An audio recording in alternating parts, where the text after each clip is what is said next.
Hey everyone, welcome back to Why Is That? I am Sojo and today we are unpacking a major global flashpoint that's shaking up markets, energy prices, and diplomatic tables around the world. I'm talking about the recent escalation between Israel and Iran. Israel's airstrike deepened inside Iran, Iran's massive retaliation, and the ripple effects it's sending across oil prices, stock markets, and nuclear negotiations. It's complicated, but I promise I'll break it down in a simple terms. Let's get into it. So, what happened?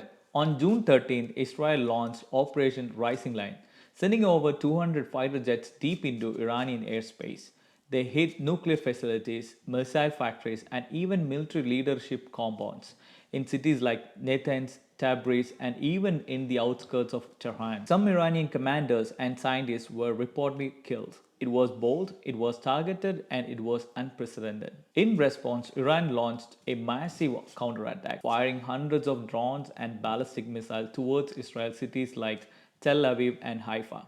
Civilians on both sides were warned to take cover. Air defense systems were activated. It was the biggest direct clash between these two nations in decades. And the world took notice. Markets around the globe reacted instantly. Oil prices surged. The Brent crude index jumped over 7%, reaching nearly $80 a barrel. Stock market dropped, US futures tumbled, European airline stocks sank, and Bitcoin even lost the ground as people fled to safer assets. Gold went up, the dollar went up, investors panicked. But within a couple of days, markets started to calm down. Why? There were early signs that Iran might be open to a ceasefire and US hinted at effort to contain the situation. But make no mistakes, that fear hasn't gone, it's just waiting. Now, here is why this mattered to all of us. Israel also struck Iran's oil infrastructure, including refineries and a key fuel depot. That caused oil prices to spike even higher, rising fears of a supply chain crunch. And that brings us to the Strait of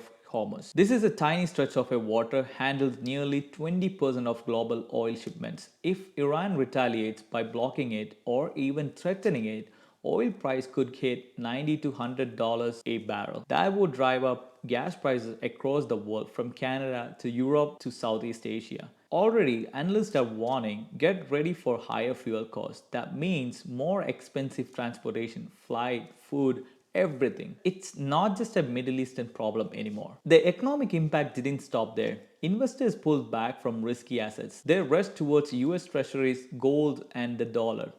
Even airline stocks were hit hard as the airspace were restricted and flight paths got longer and more expensive. Meanwhile, diplomats across the globe scrambled. The US said it wasn't involved in Israel's strike but warned Iran not to target US assets. The G7 held their emergency discussions. Countries like Qatar, Oman, and Saudi Arabia are now trying to mediate between Israel and Iran behind closed doors. So the tension is real, but so is the diplomatic pressure to cool things down. Now let's talk nukes. Before the strikes, nuclear negotiation between the US and Iran had already stalled. After the strikes, Iran suspended talks completely. Iran sees these attacks as an attempt at regime change, and that's pushing them to double down on their nuclear program. Some experts say this could push Iran closer to a nuclear weapon, not further. So what was meant to slow them down might actually speed things up in the long run. That's why the stakes are so high. So where did this go? Let's look at the two scenarios. One, escalation continues. Iran targets tankers in the Strait of Hormuz. Oil price goes through roof and we are looking at a full-blown energy crisis. Or two, cooler heads prevail. Mediators succeed, Iran and Israel step back, maybe even return to the negotiating table. Right now, it's a tug of war between military aggression and a global diplomacy. And whichever side wins will shape global price, security, and diplomacy for years. This story is still unfolding and we will be here to help make sense of it. I am Sojo and this is Why Is That? If this helped you understand the global fallout, drop a like, share the video, and subscribe for more deep dives. Until next time, stay sharp, stay aware.